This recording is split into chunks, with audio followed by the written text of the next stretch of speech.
Das Wetter. Der Radarschirm zeigte um 17 Uhr in Berlin ein umfangreiches Niederschlagsgebiet. Die Temperatur lag bei 5 Grad. Der Höchstwert betrug 8 Grad. Nachts allmählich auflockernde Bewölkung, gegen Morgen zeitweise klar und Tiefstemperatur 1 Grad. Morgen wechselnd heiter und stark bewölkt, nur geringe Schauerneigung. Meist nur schwacher Wind aus Nordwest bis West und Höchsttemperatur um 10 Grad.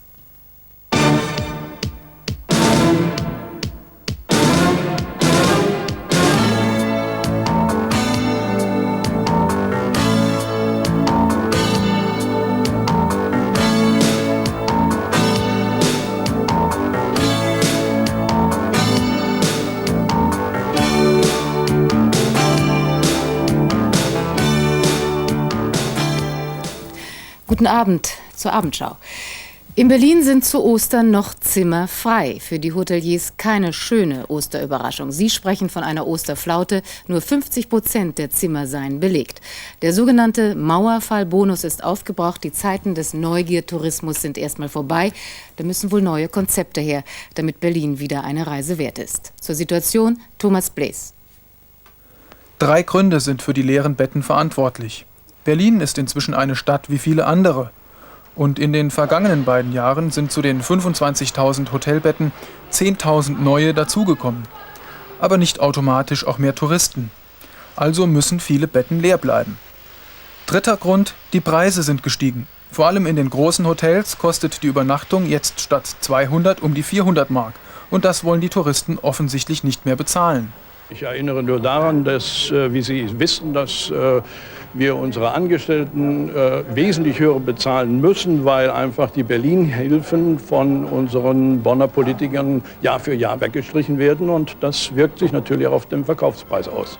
Dass zu Ostern dieses Jahr wenig los ist, dafür ist der Mangel an billigen Betten aber nur ein Grund. Es liegt aber auch daran, dass das Wetter leider nicht ganz so mitspielt, wie wir uns Hoteliers das vorstellen, sodass wir doch in dieser Woche einige kurzfristige Stornos hatten, den wir den Wetterbericht verfolgt und dann erfährt, es bleibt über Ostern doch recht grau und unbeständig, sagten, ich bleibe lieber zu Hause.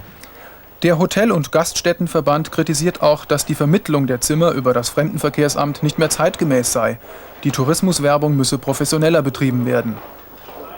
Wir haben knappe Kassen, auch die private Wirtschaft, die Hotelwirtschaft und andere Interessierte müssen sich hier finanziell auch beteiligen. Und deswegen wollen wir in diesem Jahr noch beginnen, mit dem Staat zusammen eine privatisierte Tourismus GmbH auf die Beine zu stellen. Ob das reicht, darf bezweifelt werden. Denn die 11.000 neuen Betten, die bis 1995 zur Verfügung stehen werden, liegen auch wieder in den mittleren und oberen Preisklassen. Wer Ostern in Berlin verbringt, wird eines ganz bestimmt nicht haben: Langeweile. Dazu gibt es einfach zu viel zu tun und zu sehen in der 3,5 Millionen Stadt. Auf dem Flughafen Schönefeld findet ein Flughafenfest statt, und das gleich an 4 Tagen.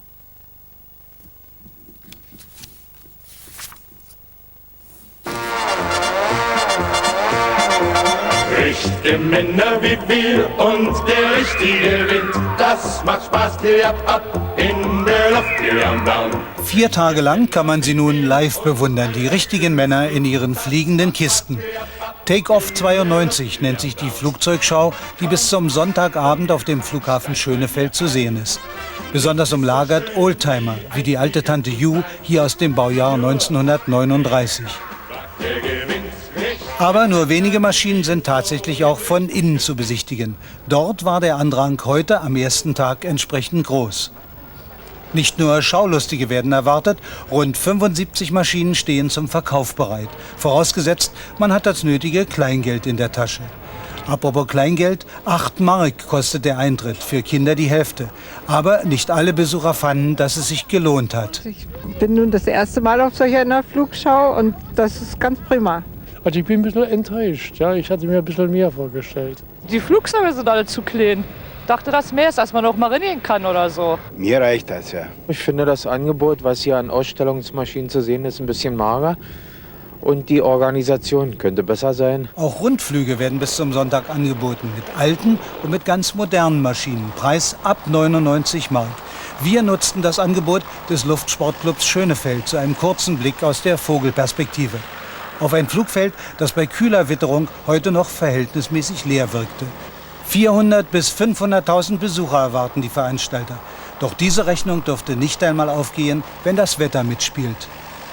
Morgen wird das Wetter nicht ganz unfreundlich sein, es wird vorherrschend wolkig sein. Vereinzelt kann es noch mal einen Schauer geben, aber am Wochenende ist es dann am Sonnabend und Sonntag und am Montag schon wieder wechselhaft und leider für die Jahreszeit zu kalt, unbeständig und mit Niederschlägen. Ja, und ob diese Wetteraussichten die angekündigte Osterreisewelle stoppen kann, das ist die Frage. Der ADAC rechnet mit vollen Straßen und Autobahnen und mit kilometerlangen Staus. Klaus Strebe steht an der Autobahn bei Dreilinden, das hoffe ich jedenfalls, und im Stau. Klaus Strebe? Nein, das steht da überhaupt nicht, sondern es tröpfelt der Verkehr genauso wie der Regen hier tröpfelt. Und dieses schlechte Wetter hat vielleicht auch ein paar Vorteile. Es gibt nämlich nicht so viele Staus. Jedenfalls um Berlin herum ist es, bis auf eine Stelle, Herr Müller, vom Verkehrswarndienst der Polizei, um Berlin herum ist fast nichts dicht. Das ist richtig, um Berlin herum haben wir nur zäh fließenden Verkehr, aber im Prinzip kein Stau. Lediglich an einer einzigen Stelle, und das ist das Erstaunliche, auf der A24 Richtung Hamburg hoch. Das haben wir gerade in der Abendschau nämlich gesehen, da ist die Flugshow und deswegen. Ne? Nein, Richtung A24 ist ein Verkehrsunfall, Autobahn 3 Kapeland, und deswegen hat sich dort ein Stau gebildet. Ansonsten läuft um Berlin herum der Verkehr relativ gut. Wir haben aber gerade in der Schau gesehen, dass dort eine Veranstaltung im Flughafen Schönefeld stattfindet. Und in diesem Zusammenhang möchten wir die Verkehrsteilnehmer ganz dringend bitten, diese Veranstaltung nur mit den öffentlichen Verkehrsmitteln zu erreichen, weil wir in dieser Richtung kaum Straßen haben, die aufnahmefähig sind und von daher es zu sehr zäh fließendem Verkehr kommen wird. Aber nun will man ja aus Berlin herausfahren und weiter weg. Wo wird es denn draußen dicht? Wofür müssen Sie warnen? Im Moment haben wir auch auf den Straßen weiter weg, also wenn man von Berlin Richtung Süden, Osten oder Westen fährt, keine größeren Verkehrsstaus. Erstaunlicherweise Richtung Berlin haben sich auf der A9 und auf der A2 Staus, zäh fließender Verkehr von etwa 60, 70 Kilometer Länge gebildet. Aber in einer entgegengesetzten Richtung aus Berlin raus ist es erstaunlich ruhig. Da haben wir keinen Stau. Laut Statistischem Bundesamt gibt es ja zu Ostern fürchterlich viele Unfälle. Im vorigen Jahr war das so über 600 Verletzte und viele Tote. Allein am heutigen Gründonnerstag gab es voriges Jahr über 1000 Verletzte. Können Sie den Autofahrern noch irgendwas mit auf den Weg geben, wie man so etwas vermeidet, wie man vorsichtig fährt? Ganz kurz bitte. Ja, man muss natürlich bei diesem Wetter ganz besonders auf den Sicherheitsabstand achten, möglichst weit und ständig vor allen Dingen mit einem Stau rechnen. Das ist wichtig, denn ein plötzlich auftretender Stau, mit dem man nicht rechnet, der führt dann häufig zu Auffahrunfällen, und um die zu vermeiden, rechtzeitig auf den Stau achten und auch die Geschwindigkeit so einrichten, dass man... Rechtzeitig war das Stichwort, rechtzeitig zurückgeben zum Funkhaus. Ja, wir hoffen also weiter auf gute Nachrichten auf den Straßen und von den Straßen. Und hier geht's weiter mit Jana Luca. Der Senat denkt an massive Eingriffe in den City-Straßenverkehr. Nach Auskunft von Umweltstaatssekretär Wicke sollen künftig im Bereich des inneren S-Bahn-Rings nur noch Autos mit geregeltem Katalysator freie Fahrt haben. Alle anderen Wagen kommen nur mit einem Fahrschein oder einer Jahreskarte der BVG in die Innenstadt. Berlin-Mitte unter den Linden. Die Treuhand hat sich am Nachmittag die Schlüsselgewalt für das Haus der Jugend gesichert. Das Millionenobjekt gehörte der ehemaligen DDR-Jugendorganisation FDJ. Die Treuhand ließ die Schlösser auswechseln, als sie erfuhr, dass das Gebäude an eine westdeutsche Immobilienfirma verkauft werden sollte. Die Jugendheim GmbH, die vermutlich mit FDJ-Geldern gegründet worden ist, verwaltet das Haus. Und das, obwohl die Treuhand und auch das Berliner Verwaltungsgericht dies untersagt haben. Gleichzeitig verhinderte die Treuhand den Verkauf eines Gewerbekomplexes in Pankow, der auch der FDJ gehörte. Im Westteil Berlins ist noch im April ein großer Postlerstreik möglich. Die Deutsche Postgewerkschaft hat heute eine Urabstimmung ihrer Mitglieder kurz nach Ostern angekündigt, als Reaktion auf die festgefahrenen Tarifverhandlungen. Wenn es zum Streik kommt, sind davon alle Westberliner Post- und Fernmeldeämter sowie das Postgiroamt betroffen. Fortsetzung der Schlichtungsrunde im Arbeitskampf der ostdeutschen Druckindustrie. Die Beschäftigten der Druckhäuser Friedrichshain und Potsdam trugen heute dem Schlichter Heinrich Reiter ihre Argumente vor. Die 21.000 Druckbeschäftigten wollen möglichst schnell Westlöhne. Die Arbeitgeber halten die geforderte stufenweise Angleichungsregelung für wirtschaftlich völlig falsch. Sie würden sich nur darauf einlassen, wenn ein Betrieb, der in wirtschaftliche Not gerät, sich nicht daran halten muss. Im Augenblick verdienen die Drucker 65% des Westlohnes. Die IG Medien möchte mindestens 80% und das schnellstens. In der kommenden Nachtschicht wird der Streik, der in Berlin die Zeitungen Berliner Kurier, Neue Zeit, Berliner Zeitung und das Neue Deutschland betrifft, ausgesetzt. Sollte diese dritte Schlichtungsrunde zu keinem Ergebnis kommen, wird der Arbeitskampf wohl wieder aufgenommen. Das Grundwasser unter dem Gelände der geplanten Wasserstadt Oberhavel ist mit Arsen verseucht. Wie aus der Antwort von Umweltsenator Hassemer auf eine parlamentarische Anfrage hervorgeht, stammt das Gift vom Grundstück eines Tanklagers und erstreckt sich bis zu einem Wasserschutzgebiet am Hohenzollernkanal. In dieser Richtung ist Arsen auch im Boden bis zu 65 Meter tief. Die Kripo hat zu dem Raubmord auf einer Moabiter-Tankstelle noch keine heiße Spur. Nach Auskunft des Leiters der zuständigen Mordkommission Hasse steht bisher nur fest, dass der junge Tankwart mit einer kleinkalibrigen Pistole erschossen wurde. Befragungen von Tankstellenkunden haben nichts ergeben. Wassermarsch. Am heutigen Gründonnerstag wurden vor allem in Charlottenburg die öffentlichen Springbrunnenanlagen wieder in Betrieb genommen. Sollte es im Sommer nicht zu plötzlichen frostigen Kälteeinbrüchen kommen, dann werden sie voraussichtlich bis Anfang Oktober die Spaziergänger, Flaneure und badewilligen Spatzen erfreuen. Die Wasserwerker legten Hand an, damit alles seine sprinkelnde Ordnung hat. Nichts war über den Winter eingerostet und alles klappte. Auch am Breitscheidplatz ist wieder alles in Ordnung. Der Wasserklops fließt, sprüht und plätschert wieder so, wie es eben sein muss. Der Präsident der Westberliner Akademie der Künste, Walter Jens, ist nach Ansicht des Schriftstellers Günter Kunert ein sicherer Kantonist der DDR-Oberen gewesen. Wie Kunert in der neuesten Ausgabe des Nachrichtenmagazins Der Spiegel schreibt, habe sich Jens, Mitglied der Akademie der Künste Ost seit 1984, zu tief mit gewissen Leuten im Osten eingelassen. Er betreibe jetzt mit der En-Bloc-Übernahme der Ostakademie eine persönliche Ehrenrettung.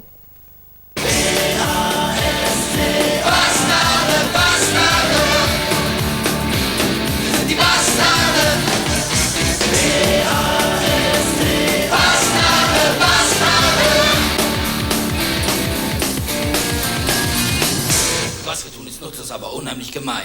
Was wir tun ist nutzlos, aber unheimlich gemein. Was wir tun ist nutzlos, aber unheimlich gemein. Was wir tun ist nutzlos, aber unheimlich gemein. Was wir tun ist nutzlos, aber unheimlich gemein. Wir sind beim nächsten Thema. Das Pro und Contra im Fall Stolpe ging auch heute weiter. Die Landesgruppe Brandenburg der CDU-CSU-Bundestagsfraktion forderte den Ministerpräsidenten auf, seine Ämter wegen seiner Stasi-Kontakte ruhen zu lassen. Die Sozialdemokratische Partei hat sich erneut hinter Stolpe gestellt. Es gebe keinen Anlass, an Stolpes Integrität zu zweifeln und ebenso wenig einen Grund, dass er seine Ämter ruhen lasse, erklärte Parteisprecherin Sonntag in Bonn.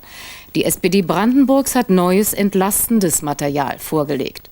Hans-Jochen Vogel, ehemaliger SPD-Partei- und Fraktionsvorsitzender, äußerte sich auf Fragen von Hajo Lorenz. Vogel war anlässlich der Bezirkswahlen im Mai in Berlin. Herr Dr. Vogel, ist denn Ministerpräsident Stolpe in seiner damaligen Funktion in der DDR möglicherweise mehr als bisher bekannt von westdeutschen Politikern als Mittelsmann zur DDR-Regierung auch benutzt worden? Davon ist mir nichts bekannt, dass er als Mittelsmann gebeten worden wäre. Mir ist bekannt, dass es Gespräche gegeben hat. Auch ich habe mit ihm gesprochen, aber der Sinn dieser Gespräche war nicht, Nachrichten zu übermitteln, sondern der Sinn der Gespräche war, sich zu informieren, wie er die Lage in der damaligen DDR einschätzt, wie er einzelne Personen beurteilt. Das war jedenfalls der Sinn meiner Gespräche. Musste man denn von westlicher Seite damit rechnen, dass Männer in seiner Funktion, auch in hoher Kirchenfunktion, möglicherweise Kontakte mit der Staatssicherheit gehabt haben können? Die Möglichkeit war nicht auszuschließen. Man wusste natürlich auf westlicher Seite nicht so sehr über die Einzelheiten Bescheid.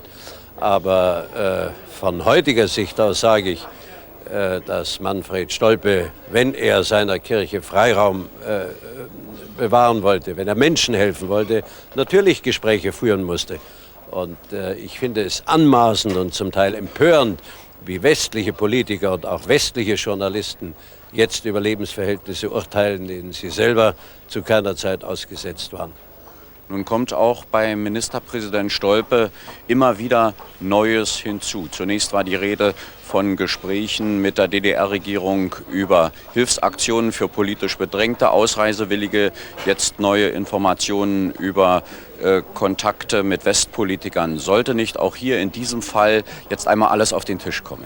Aber ich bitte Sie, Manfred Stolpe war derjenige, der von sich aus zu einem Zeitpunkt, in dem es überhaupt keine Vorwürfe gab, darauf hingewiesen hat, dass er im Rahmen seiner Aufgabe mit Kenntnis derer, die davon Kenntnis haben mussten, über 1000 Gespräche, auch im Bereich der Stasi, geführt hat. Was wollen Sie denn eigentlich noch mehr von ihm?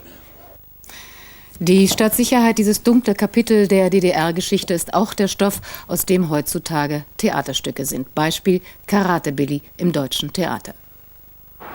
Das Deutsche Theater, einst die Bühne Max Reinhardts, hat sich eigentlich zu jeder Zeit um engagiertes Gegenwartstheater bemüht. Wenn auch zu DDR-Zeiten hindurch in gedämpfter Form, zwischen den Zeilen war Platz für angedeutete Systemkritik. Jetzt ist auch die Bühne ein Ort der Abrechnung. Karate Billy, ein in die Psychiatrie eingesperrter DDR-10-Kämpfer, kehrt zurück. Alexander Lang inszeniert. Auch er kehrt zurück ans Deutsche Theater, wo er vor seinem DDR-Abgang viele Jahre gearbeitet hatte. Wie ist das Gefühl hier am Alten Haus? Ja gut, also spannend durch die Arbeit, durch das Stück, durch die Schauspieler, mit denen ich wieder arbeite, aber auch normal. Zur Normalität am Theater gehört die Krise. Interne Sitzung, die Hauptdarstellerin ist plötzlich krank geworden, 2 Tage vor der Premiere, und im Parkett wartet die Presse. Alexander Lang muss bei der Fotoprobe das meiste ausfallen lassen. Deswegen biete ich Ihnen an, dass ich in den 3. Akt reingehe. Also nicht von Anfang an, sondern das wäre nach der Pause. Das Stück von Klaus Pohl arbeitet ein dunkles Kapitel DDR-Vergangenheit auf. Auferstanden aus Ruinen und der Zukunft zugewandt. Spitzel, Informanten, Peiniger geben sich heute bieder, wie der Stasi-Oberst Nickerchen, der den DDR-Sportler Billy als potenziellen Republikflüchtling denunzierte und in die Klapsmühle abschieben ließ. Billy, fall nicht von der Wand, Billy. Wenn ich du wäre, ich würde hassen. Ein Schicksal, das in ähnlicher Form zum deutschen Alltag gehört. Natürlich ist es das Stück der Stunde, das ist gar keine Frage. Es ist ja auch weit und breit das Stück, was sich damit auseinandersetzt. Und in den neuen Bundesländern gab es ja bisher so eine gewisse Scheu, sich mit diesem Stück zu beschäftigen, weil die Wunde halt wahrscheinlich einfach zu tief und zu stark ist. Erzähl uns, Oberst Anscheißer, wo du anfangen willst, das überlässt der Affe dir. Nur fang nicht an mit bis gestern Abend wusste ich nichts oder ich habe nicht unterschrieben. Karate Billy, 13 Jahre in Psychohaft gehalten, ein Opfer, das die Täter von gestern heute schon wieder im Griff haben. Vergangenheitsbewältigung zwischen Ohnmacht und Abrechnung. 13 Jahre! 13 gottverfluchte Jahre! Und jetzt möchte ich wissen, wie ihr das mit mir gemacht habt! Wie ihr aus Billy einen Affen gemacht habt! Ein spannendes Stück tagesaktuelles Theater, das eigentlich viele in diesem Land interessieren müsste. Ob die Leute, die wir eigentlich auch damit ansprechen wollen, kommen, ist nicht so ganz sicher, weil die einfach im Moment andere soziale Probleme haben und aufgrund der hohen Eintrittspreise die Theater gar nicht so frequentieren können, wie sie vielleicht möchten. Premiere von Karate Billy ist morgen am Karfreitag im Deutschen Theater. Zu einem gut gemachten Hörfunkprogramm gehört die entsprechende Musik. An der Musikfarbe sollst du sie erkennen. SFB 2 zum Beispiel hat erkannt, die richtige Musik ist Gold wert.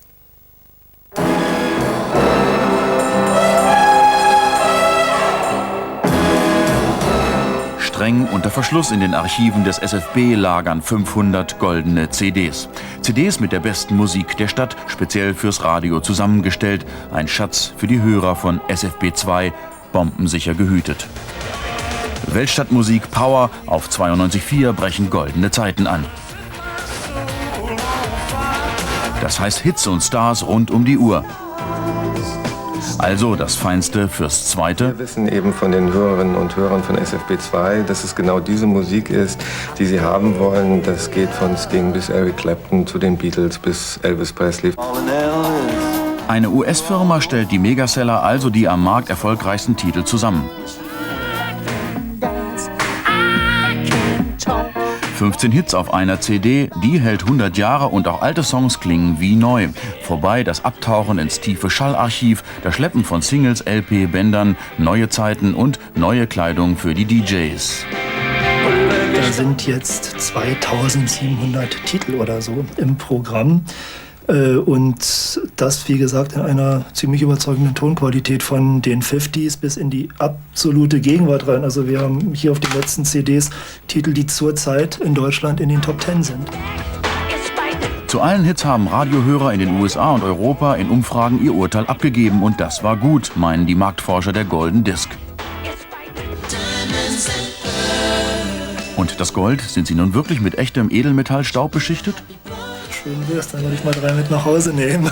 Nix mit Gold, Enttäuschung am Tresor. Aber es gibt ja noch das Radio mit eisernen Reserven und live. Das hat sich sogar bis Russland rumgesprochen.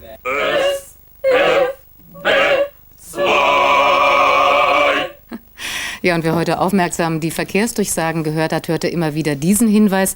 Die Ulandstraße zwischen Kudamm und Lietzenburger Straße ist gesperrt. Was war los? Christine Figura sagt es Ihnen.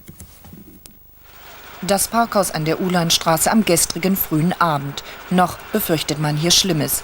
Eine 30 Tonnen schwere und 10 Meter lange Betonbrüstung droht vom Dach des Parkhauses Kudamm-Karree zu fallen. Höchste Gefahr für Mieter und Gäste des Hauses Ulandstraße 33. 15 Menschen müssen sofort das Haus räumen.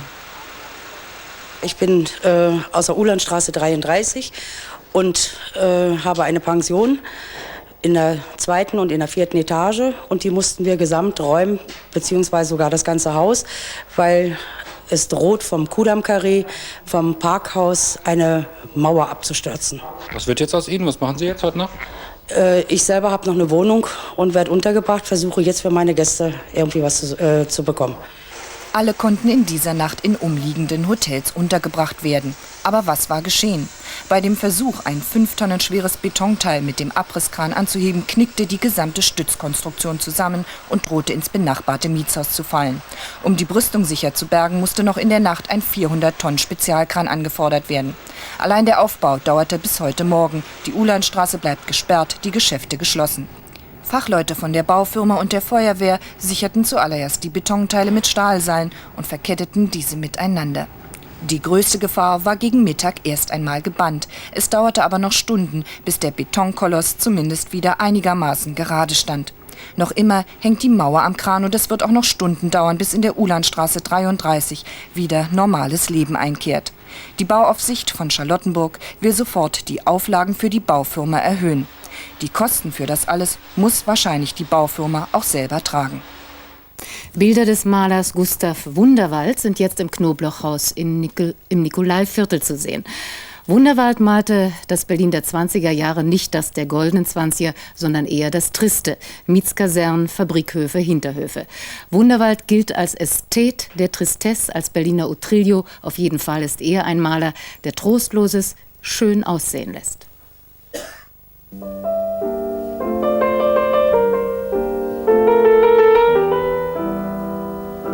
Ein Fabrikhof.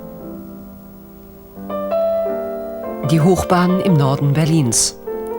Bilder des Malers Gustav Wunderwald. 1882 in dem Industrieort Köln-Kalk geboren, arbeitete Wunderwald schon vor Ausbruch des Ersten Weltkrieges in Berlin als Bühnenbildner des Deutschen Opernhauses. Ein Beruf, der ihn nicht zufriedenstellte. In den 20er Jahren malte Wunderwald seine an die 100 Berlin-Bilder. Die Scheringstraße im Wedding, 1926 von ihm gemalt. Der nüchterne, sachliche Stil kennzeichnet all seine Bilder. Einem Freund bekennt er, die tristen Dinge haben es mir angetan und liegen mir im Magen. Die Bilder von Gustav Wunderwald sind zum ersten Mal im Ostteil der Stadt zu sehen, im Museum Knoblauchhaus im Nikolaiviertel.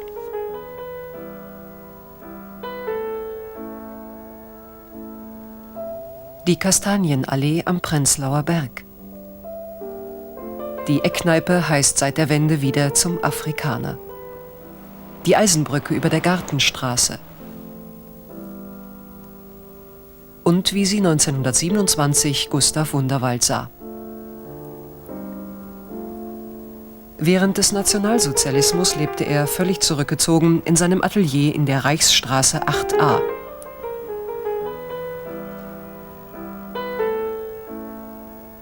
(1945), 6 Wochen nach Kriegsende, starb Wunderwald in Berlin. Bekannt und berühmt wurde er erst nach seinem Tod. Seine Bilder sind bis zum 14. Juni im Knoblauchhaus zu sehen. Die nächste Abendschau gibt's am Sonnabend um 19:30 Uhr. Osterhasi Gerhard Lenz hat bestimmt manch schöne Überraschung für Sie. Ich wünsche Ihnen gute Feiertage und einen schönen Abend.